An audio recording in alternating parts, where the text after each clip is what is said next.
자, 이번에는 두 번째 수업 실현을 해주시는 이마라 선생님의 수업을 시작을 할 텐데요. 아까랑 방법은 동일하게 적극적으로 참여를 잘 해주시고요. 그 다음에 제가 올려드리는 패들릿에 이제 말씀을 드릴 텐데, 일단은 하시면서 패들릿에 올려주시면은 그 내용을 바탕으로 이따가 그냥 토론을 제가 읽으면서 이제 이야기를 한번 해보도록 할 테니까 그냥 바로바로 패들릿에 작성을 해주시면 좋을 것 같고요. 이제는 이제 이번 수업 같은 경우에는 원래는 이제 교육과정에서는 인권이라는 내용을 저희가 많이 다루고 있는데, 이번에 인권보다 좀 더 넓은 개념인 동물권에 대해서 이제 수업을 준비를 하셨어요. 근데 이제 저도 학생들이랑 먼저 환경교육이나 뭐 다양한 교육을 하지만, 사실은 환경에 대한 혹은 동물에 대한 사랑이 전제가 되어 있다면은 인간에 대한 사랑은 자연스럽게 따라올 수밖에 없어요. 그러니까 인간에 대한 사랑과 동물에 대한 사랑을 비교했을 때 사실 동물에 대한 사랑이 훨씬 더 어려운 거거든요. 근데 그 어려운 거를 통해서 좀 더 쉬운 가치인 인권이나 인간에 대한 사랑까지 이제 자연스럽게 접근할 수 있는 방법 중에 하나여가지고 제가 이 내용을 좀 처음에 말씀을 드렸던 것 같고요. 이제 그리고 이제 우리 주변에서, 그 다음에 흔히 발생할 수 있는 문제고, 그 다음에 사회과에서 원래 추구하고 있던 학생들의 삶 속에서 이제 문제를 찾아가지고 이제 학생들과 어떻게 문제 해결을 할 수 있는지에 대해서 논의해보는 수업이라고 보시면 되겠습니다. 네, 그럼 이만화 선생님 나오셔서 준비해 주시고요.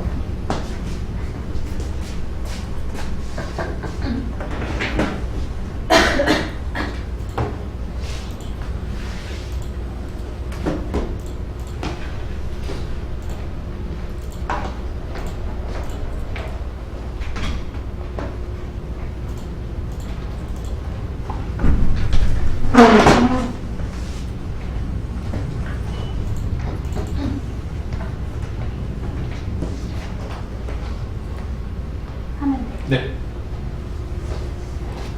안녕하세요. 저는 오늘 모의 수업을 하게 된 영어교육과 임아라입니다. 저희가 오늘 수업에서 다룰 단어는 3. 지역의 공공기관과 주민 참여입니다. 수업에 들어가기에 앞서 수업 기호를 보시면 이 단어는 4학년 1학기를 대상으로 3단원 중에서도 특히 소단원 2의 지역 문제와 주민 참여를 중점적으로 다룹니다. 성취 기준은 주민 참여를 통해 지역 문제를 해결하는 방안을 살펴보고 지역 문제의 해결에 참여하는 태도를 기르는 것에 초점을 두고 있는데요. 이는 문제 해결 학습 모형과 관련이 되어 있습니다. 다음으로 단원을 평가하는 방법에 대해 간단하게 설명할 텐데요. 첫 번째로 다양한 지역 문제의 실태 및 원인 조사입니다. 두 번째로는 문제 해결을 위한 정보 수집과 분석, 세 번째로는 적절한 해결 방안의 탐구 및 도입 활동입니다. 이러한 세 가지 방법을 통해 내용 구성이 원활하게 이루어졌는지 고려하면서 수업을 들어주시면 좋을 것 같습니다. 지금부터 수업을 시작하겠습니다. 저희 인사하면서 수업을 시작하겠습니다. 하나, 둘, 안녕하세요.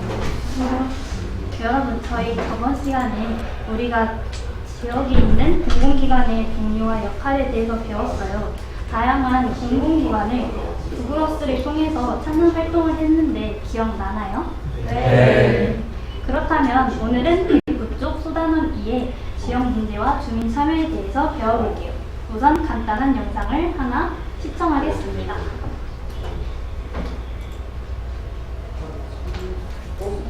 금방 가는데 돌아가면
영상을 보고 무슨 내용이었는지 발표해볼 친구가 있다면 손을 들어주세요.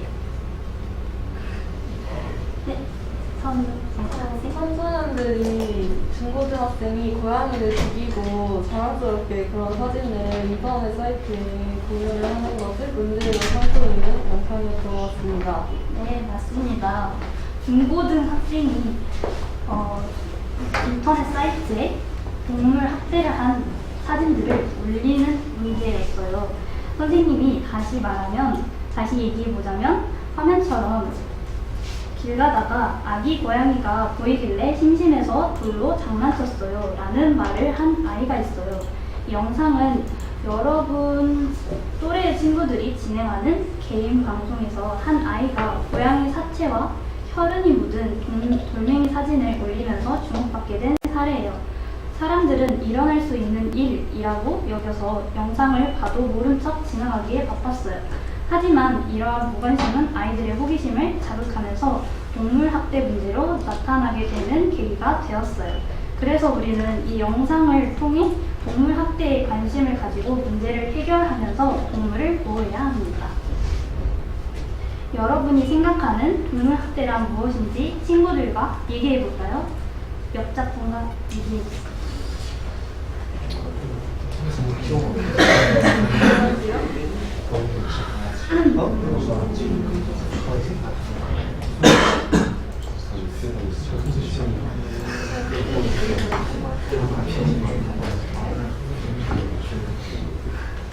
이제 혹시 의견 중에서 발표하고 싶은 친구 있을까요? 네. 동물을 때리거나 아프게 하는 거. 아, 맞아요. 그런 동물학대 문제가 있어요. 모두 동물학대에 대한 사례들을 잘 알고 있다고 생각해요. 그렇다면 동물학대에 대해 생각했을 때 혹시 인권을 떠올린 친구들이 있을까요? 네. 있어요? 있군요. 네, 맞아요. 인간이라면 누구나 갖는 권리를 말해요. 화면과 같이 피부색이 다르다는 이유로 차별당하는 사람들이 있어요. 이러한 문제를 인권 침해라고 할 수 있는데 동물 입장에서도 인권이라고 표현할까요? 아니요. 아니죠. 맞습니다. 동물로서 갖는 권리는 동물권이라고 합니다. 그래서 동물학대는 동물의 권리를 침해당한 것과 같아요. 이러한 동물권에 대해 오늘 학습해볼 문제를 다 같이 읽어볼까요? 시작! 우리 지역 동물권 문제를 분석하고 인공지능을 통해 홍보 자료를 만들 수 있어요. 잘 읽어주었어요. 학습 문제를 읽고 눈에 띄는 단어가 있었는데 무엇이었는지 아시나요? 바로 동물권이에요. 동물은 실험, 학대 등을 통해서 인간으로부터 생명을 위협받기 때문에 보호받아야 하는 존재라는 것을 알아야 해요. 다시 말해 동물권은 동물도 인간과 같은 생명이 있고 고통을 피하고 학대당하지 않을 권리를 말해요. 선생님과 동물권에 대해 잠깐 살펴봤는데 이 사진을 보고 고양이가 뛰어서 차량이 파손된다면 누구의 책임일지 생각해보면서 자신의 생각을 패들릿에 작성해 봅시다. 다 쓴 것 같으니 한번 볼게요. 여기 친구가 있는데 고양이가 뛰어서 차량이 파손되었다면 누구의 책임인지 여부는 구체적인 상황에 따라 다르게 판단해야 해요. 그래서 저는 못 고르겠어요. 라는 친구도 있고 여기를 보시면 둘 다 책임을 져야 돼요. 왜냐면 서로 대신했어야 되려고 적혀 있어요. 이렇게 의견이 다르듯이 정답은 생각하기 나름이에요. 하지만 인간과 동물은 상황과 환경에 따라 권리를 갖고 있기 때문에 누구에게 책임을 묻기에는 어려움이 있다는 것을 선생님은 얘기하고 싶어요. 예를 들어 응급 상황이나 실수 촬영이요. 이제 드디어 동물권에 대해 포스터를 만들어보는 활동을 할 거예요. 이 포스터는 여러분이 이해한 동물권을 사람들에게 알리는 홍보 포스터예요. 활동 순서를 다 같이 읽어볼까요? 첫째, 모둠을 구성해요. 둘째, 동물권의 의미는 무엇인지 생각해 보아요. 셋째, 동물과 인간과 어떻게 공존해야 하는지 포스트잇에 작성해 보아요. 잘 읽어주었어요. 화면처럼 오늘 배운 내용을 친구들과 다시 생각하고 얘기해보면서 포스터를 구성해 보세요. 선생님이 생각하는 동물의 의미와 동물이 인간과 공존하려면 어떻게 해야 좋을지에 대한 사례예요. 선생님은 예시 1로 고통을 겪기보다 애정과 행복을 누릴 수 있는 생명의 권리라고 했고, 두 번째는 서로 존중하는 태도를 가져야 한다고 썼어요. 모든 별로 얘기가 마무리된 것 같아서 바로 포스터 얘기를 해줄게요. 예시는 설명하고 다시 보여줄 수 있으니 우선 설명부터 하자면, AI를 활용해서 이미지를 만들 수 있는 리튼이라는 사이트에 들어갈게요. 여러분이 모둠원과 포스트잇에 작성한 내용을 리튼에 작성하면 생각했던 이미지를 바로 만들어주기 때문에 쉽게 따라할 수 있어요. 예를 들어 선생님은 리튼에 학대당하지 않고 인간과 공존해서 행복해하는 동물들의 모습을 그려줘 라고 적었어요. 4가지 사진이 나오게 보이시죠? 네. 네. 이처럼 토의 내용을 가지고 모둠원과 함께 이미지를 리튼에서 만들어 봅시다. 이미지를 만들었을까요? 지금부터는 미리 캔버스에서 포스터를 만들기 전에 마지막으로 토의라는 시간을 가질 거예요. 포스터에 들어갈 문구, 크기, 위치에 대해 간단히 요약해서 말해볼게요. 첫째, 사람들을 사로잡는 문구. 두 번째, 안정적이고 편한 크기. 세 번째로, 사람들이 많이 돌아다니는 위치에 포스터를 붙이는 것입니다. 토의가 된 것 같으니 바로 미리 캔버스로 포스터 만드는 방법을 알려줄게요. 가장 먼저 포스터의 크기에 맞는 템플릿을 고르는 것입니다. 이때 배경색도 함께 골라야 해요.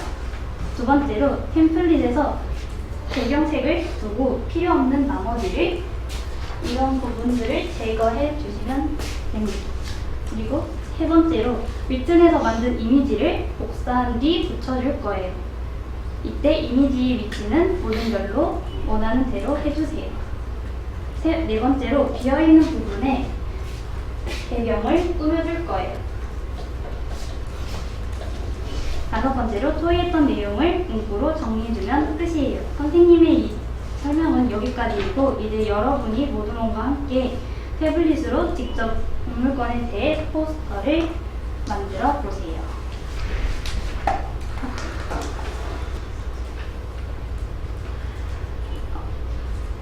포스터는 이제 마무리하면 될 것 같고, 마지막으로 오늘 배운 내용을 초성 퀴즈로 정리해 봅시다. 다음 초성에 들어갈 단어는 무엇일까요? 동물권. 맞습니다. 답은 동물권입니다. 다시 말하자면 동물권은 동물도 인간과 같은 생명권이 있고 고통을 피하고 학대당하지 않을 권리라고 했어요. 오늘은 여기까지 하고 다음 시간에는 모둠별로 만든 포스터를 발표하고 나서 포스터를 어디에 붙일지 얘기 나눈 뒤에 동물권을 예방하기 위한 방안을 구상해보는 시간을 가질게요. 그럼 다음 시간에 또 만나요. 박수 치면서 수업 마무리하겠습니다. 네, 수고하셨습니다. 일단은 들어가시고 다른 분들께서 이제 패들렛에 일단 지금 수업에 대해서 PMI 올려주시면은 이제 그거에 대한 토론 잠깐 하고 그다음에 쓰시는 중에 제가 잠깐 피드백을 좀 드리고 넘어가겠습니다. 네, 일단은 주제 자체가 쉬운 주제는 아니고요. 그 다음에 이제 우리 주변에서 흔히 볼 수 있죠. 제가 광주교대 올 때마다 되게 뭐라고 해야 되나, 그냥 가끔 기분 좋은 것 중에 하나가 여기 고양이들이 되게 많이 뛰어다녀요. 왠지 걔네가 더 주인 같은 느낌이 저는 느낌이긴 하지만 굉장히 뛰어다니고 뭔가 다른 이제 도심 속에서의 길고양이를 보면은 되게 다 숨어 다니고 이런데 그다음에 얘네들은 딱히 숨진 않더라고요. 그냥 한가롭게 걸어 다녀요. 걸어 다니고 그냥 뭐 인도로 다니고 그런 걸 보면서 아 인간과 이런 고양이 혹은 다른 모든 동물들과 어떻게 하면 공존할 수 있는가가 앞으로 이제 우리 사회에서 이제 인권을 넘어서서 이제 그 이외에 다른 생명들과 어떤 관계를 맺는지에 대한 이제 문제로 다가갈 수 있다 보니까 굉장히 좋은 주제였던 것 같고요. 그 다음에 이제 최근에는 아까 이제 중간에 사용하신 자료가 이 동물학대에 대한 청소년들의 문제인데 실제로 엄청나게 발생합니다. 학교 현장에서 보면은 초등학생들은 좀 덜 하긴 한데 물론 초등학생들도 있고요. 그 다음에 중고등학생들 같은 경우는 꽤 심각하게 벌어지기도 합니다. 뭐 돌로 맞춘다든가 아니면은 이걸 뭐 던진다든가 이런 이유가 있다 보니까 만약에 우리 반 학생들이 실제로 뭐 아파트 단지에서 동물 학대를 했다라는 이야기가 들려왔을 때 나는 우리 아이들을 어떻게 지도해야 될까에 대해서도 한 번쯤은 고민해 볼 만한 주제였던 것 같고요. 그 다음에 이제 인권과 연결시키는 것도 좋았고, 그 다음에 이제 중간에 사용하신 게 위튼이었죠.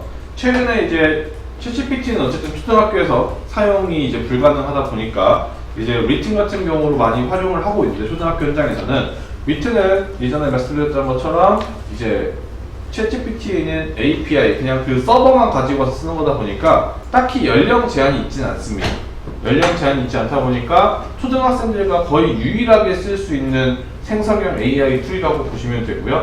그 다음에 성능이 좋은 챗GPT4 모델을 무료로 쓸 수 있다는 장점도 있다 보니까 이제 이 도구를 바탕으로 내가 내 교과에 어떻게 적용할 수 있을 것이냐에 대해서 한 번쯤 고민해 보시면 좋은 주제여서 다시 한 번 더 말씀을 드렸습니다. 그래서 이 내용들을 바탕으로 미리 캔버스에서 학생들이 다양하게 포스터를 만드는 작업을 거쳐가지고 결국 사실 포스터의 완성이 중요한 게 아니라 그 과정에서 어떤 이미지를 넣을 것인가, 그 다음에 어떤 문구를 넣을 것인가 이런 것들이 사실 진짜 학생들이 배워가는 거죠. 그래서 그런 거를 어떻게 안내하는지가 교사의 역량이라고 보시면 되겠습니다. 자, 그러면은 선생님들께서 올리신 내용을 좀 같이 보도록 하겠습니다. 네, 패들렛에 잠깐 들어가서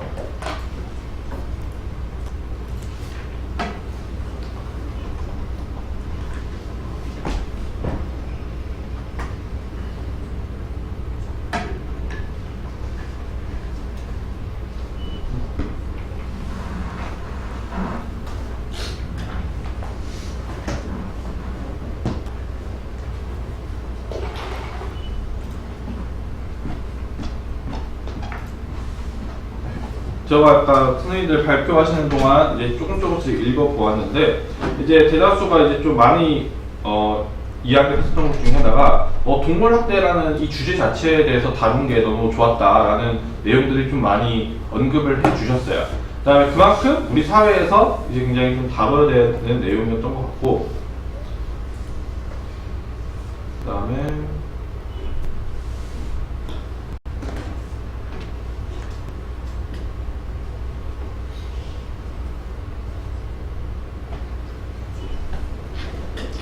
자, 그러면 네, 이거 한번 이정훈 선생님. 화장실 가셨어요. 아, 하필. 자, 그럼 이 내용을 한번 잠깐만 이야기를 해봅시다. 이게 사실 저도 항상 걱정되는 것 중에 하나가 이 유튜브의 내용이 너무 자극적이지 않은가. 일단 수업자에게 말씀을 드려볼게요. 선생님께서는 영상을 어떻게 제가 추천하긴 했지만 영상 자체를 네, 추천하긴 했지만 선생님이 보시면서 이게 아이들한테 자극적이지 않을까? 괜찮을까? 라는 고민이 혹시 있으셨을까요? 네, 했어요. 근데 네. 그 내용을 그 다른 영상으로 대체하기에는 약간 찾기에 좀 애매해서 그냥 자극적으로 이런 일이 있구나라는 거를 바로 이렇게 보여주면은 아이들이 바로 그 동물권에 대해서 더 흥미를 느낄 것 같아서 그냥 그 영상으로 하려고 했던 것 같아요. 약간 충격요법. 그리고 자 그러면은 만약에 이제 이 영상이 자극적이라고 한다면은 이거를 대체할 수 있을 만한 영상은 어떤 게 있을까요? 애니메이션. 그렇죠. 애니메이션이면 어쨌든 직접적으로 저걸 보는 것보다는 좀 순화는 되니까 애니메이션으로. 또 흥부와 놀부. 흥부하는. 그 제비 다리. 아. 그러네요. 그것도 동물학대네. 네, 그렇죠. 자, 그런 내용들도 있죠. 근데 사실 생각보다 이 학대라는 개념을 우리가 어떻게 접근하냐의 문제인데, 사실 이제 이만화 선생님께서 고르신 영상은 저건 누가 봐도 학대예요. 누가 봐도 학대의 문제인 거고, 인간의 재미에 의해서 동물을 학대했던 케이스다 보니까 어떻게 보면 생각하셨던 것처럼 정말 적나라하게 학생들에게 알려줄 수 있는 주제이기는 하죠. 그래서 어떻게 보면은 효과적일 수도 있지만 좀 깊이 있게 생각하면은 약간의 좀 자극적일 수도 있겠구나 정도는 이제 좀 저희가 고려를 해볼 만한 점이었던 것 같고요.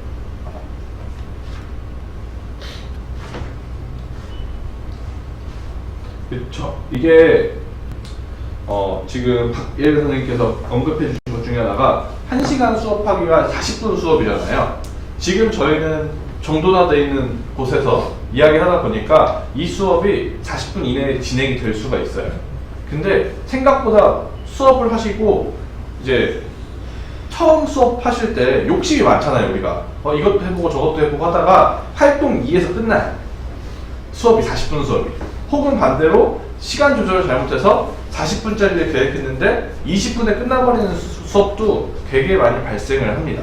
그래서 이제 이런 시간 조절하는 거를 배우는 게 사실 우리가 지금 하고 있는 수업 실현이나 아니면 교생 실습이라고 생각하시면 되고요. 근데 솔직히 저도 학교에서 수업하면서 40분에 딱딱딱 끝나는 수업은 거의 없어요. 항상 부족하거나 조금씩 넘기기도 하는데 그렇게 맞추는 게 어떻게 보면 더 이상할 수도 있는 거죠. 40분이라는 시간이.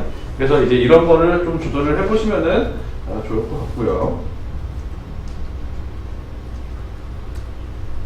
네, 그 다음에 이제 박윤 선생님의 말 중에 하나가 이제 말의 속도가 이게 6학년 수업이라면은 지금 선생님 정도의 속도도 괜찮아요.